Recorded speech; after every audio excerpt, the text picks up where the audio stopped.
Hi, Bethany family. It's Pastor Stella. In church, we have Holy Communion, but a friend of mine taught me about chocolate communion.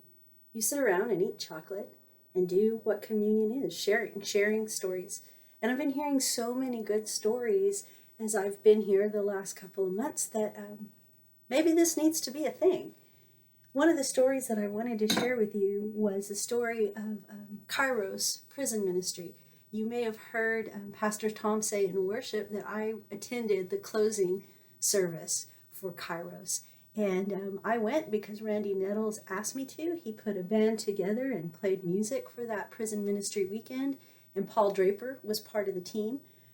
I don't think I fully realized what I had committed to until I was sitting in the pew and I heard Tom say that it was a maximum security prison.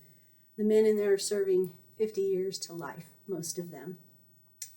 So I was a little nervous, and as I've talked to other people who have been part of it, they've talked about the scariest part, not just walking up to the building and hearing them yelling and screaming through open windows because they have no air conditioning in their rooms, and seeing all the razor wire, but the scariest thing is when the gate closes behind you, the prison door closes behind you, and you hear it clang shut and realize that you're locked in there.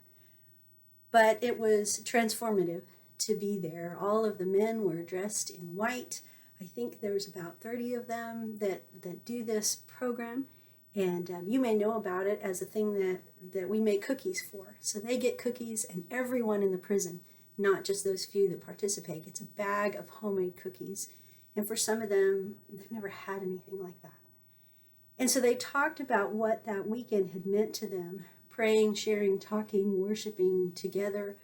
And at first they started out a little serious, but the stories just got better and better, and the transformation that you could see just got more and more impressive. One man said that it was the first time he had ever hugged a white person. And you could just see them embracing each other, not only the ones that had gone through the weekend, but the rows of men in white sitting behind us who had been through a weekend in the past and were there to help. And it was so moving to hear one young man stand up and point to them and say, "I'm here because of you. You told me about this. You told me to come.